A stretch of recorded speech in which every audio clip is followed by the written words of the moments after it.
যে আমাদের মুফতি ফয়জুল করিমের ব্যাপারে যে আওয়ামী লীগের দালাল অনেকে বলে থাকে, চ্যালেঞ্জ করে বলছিলেন, খোদার কসম বারবার করে বলছিলেন যে আমরা দালাল না। তা যারা নাকি এই ধরনের ধারণা করেন বলেন তারা প্রমাণ করে দেখাবেন, কিন্তু আজ পর্যন্ত কেউ প্রমাণ করে দেখাতে পারে না। আসল মূল ব্যাপারটা হলো এই,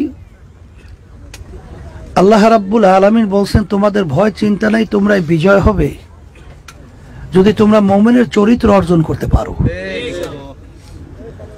আল্লাহ খাস মেহেরবানিতে আপনাদের দোয়ায় আল্লাহর কুতু ফজলুল করিম রহমাতুল্লাহি আলাইহি ইখলাস সহকারে মুমিনের চরিত্র অর্জন করেই তিনি এই মিশনগুলা আমাদের সামনে রেখে চরমনের জমিনে ঘুমায় আছেন। যার বাস্তবতা আজকে হলো এই যে আমি আমিরের দায়িত্ব পালন করি, আমার মতো এরকম হাত পাওয়ালা এই বয়সের হাজার হাজার লক্ষ লক্ষ কোটি কোটি রাস্তায় রাস্তায় ঘুরতেছে, আল্লাহ দায়িত্ব পালন করাইতেছেন। এরকম কোনো যোগ্যতা তো আসলে ওইভাবে আমাদের ভিতরে লক্ষ হাজারের ভিতরে তেমন একটা কিছু নাই। দায়িত্ব পালন করতেছে, আল্লাহ করাইতেছেন, কিন্তু এইটা কিছু সংখ্যক হিংসুকেরা সহ্য করতে পারতেছে না,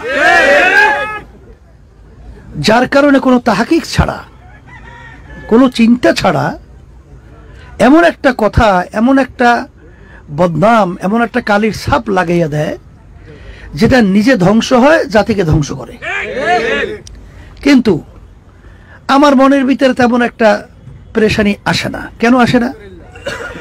আমরা তো কোনো এমপি হব, মন্ত্রী হব, ক্ষমতা দখল করব, এখান থেকে অনেক সম্পদ লুণ্ঠন করব, এ ধরনের চিন্তা তো আল্লাহর রহমতে আমাদের মাথায় নাই। আমরা মাঠে ময়দানে কাজ করছি একমাত্র ইবাদতের উদ্দেশ্যে, আল্লাহকে রাজি খুশির জন্যই। যারা নাকি বিভিন্ন ষড়যন্ত্র করবে তা আল্লাহ রাব্বুল আলামিন আগেই আমাদেরকে জানাই রাখছেন, ওমাকারু ওমাকার আল্লাহ আল্লাহু খায়রুল মাকিরিন। তা আমরা আয়াতের উপরে ঈমান আনছি না, সেই হিসাবে তারাই দেখবেন এক পর্যায়ে লাঞ্ছিত, অপমানিত, খসরা দুনিয়া ওয়াল আখিরা হবে। কিন্তু আপনি যদি ইখলাস নিয়ে মুমিনের চরিত্র নিয়ে কাজ করতে পারেন, আমার মন বলছে আল্লাহর রহমতে অল্প দিনের ব্যবধানে আল্লাহ রাব্বুল আলামিন হককে বিজয় দান করবে। তার বাস্তবতা আমি লক্ষ্য করছি। এক বছরের ব্যবধানে আমার কাছে যে পরিবর্তন মনে হইতেছে আল্লাহর রহমতে, এটা কোনোদিন কল্পনাও করতে পারি নাই।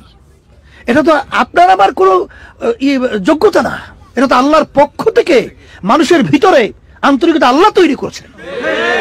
সেই হিসাবে আমি ওলামায়ে কিরামদেরকে বলবো, একটা ইসলামী জামাত, ইসলামী দল, এটা চলার জন্য ওলামায়ে কিরামদের সম্পৃক্ততা অত্যন্ত জরুরি একটা বিষয়। ওলামায়ে কিরাম যদি সম্পৃক্ত না থাকে, সেখানে দ্বীনি জামাতগুলো, ইসলামী দলগুলো সামনে অগ্রসর হইতে পারে না। তাই সেই হিসাবে আমি আপনাদেরকে আহ্বান করব, আসেন, আমাদের ভিতরে ভুল ত্রুটি থেকেই থাকে। হাদিসের ভিতরে আসছে মোমেনের আয়না হিসাবেই আমাদেরকে ধরিয়ে দেবেন। যদি আমরা শরীয়তের বিরোধী কোনো কাজের ভিতরে লিপ্ত থেকে পরিবর্তন না হই, আপনারা আমাদের মুফতি ফজলুল করিম যে কথা বলছেন, জাতির সামনে আপনারা পরিষ্কারভাবে উন্মোচন করেন যে আমরা শরিয়া এই ধরনের বিরোধীর মধ্যে লিপ্ত আছি। আর যদি নাই থাকি, যেহেতু আল্লাহ রাব্বুল আলামিন ইসলামী আন্দোলন বাংলাদেশ, তার সহযোগী সংগঠনগুলো রয়েছে, আপনাদের তো আল্লাহর খাস মেহেরবানিতে আমরা বাংলাদেশের 300 আসন এমপি, সেখানে সিট এমপি প্রার্থী দেওয়ার মতো যোগ্যতা আল্লাহ দান করছে।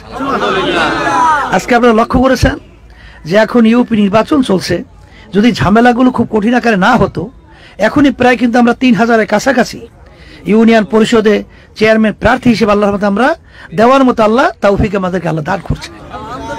এখন এই জামাতটাকে আপনি ছোট বলবেন? হ্যাঁ, তাই ছোট যদি নাই বলেন, যদি এটা হকের উপরই আল্লাহ রেখে থাকেন এবং আমরা থেকেই থাকি, তা আপনার ওলামায়ে কেরামদের দায়িত্ব কর্তব্য হলো সহযোগিতা করা, আল্লাহর হুকুম পালন করা। তাআওয়ানু আলাল বিররি ওয়াত তাকওয়া ওয়ালা তাআওয়ানু আলাল ইসমি ওয়াল উদওয়ান। তা আমি আর কথা বেশি লম্বা না করে আমি সকলকে উদ্যত আহ্বান জানিয়ে আমি আপনাদের জন্য দোয়া করি, আমরা দোয়া চাই আল্লাহ যেন খালেস খাদেম হিসাবে আমাদেরকে কবুল করেন, ইবাদতের ভিতরে লিপ্ত থেকে আল্লাহ রাব্বুল আলামিন গোলাম হিসেবে দুনিয়া থেকে যেতে পারি। আল্লাহ তৌফিক দান করুন।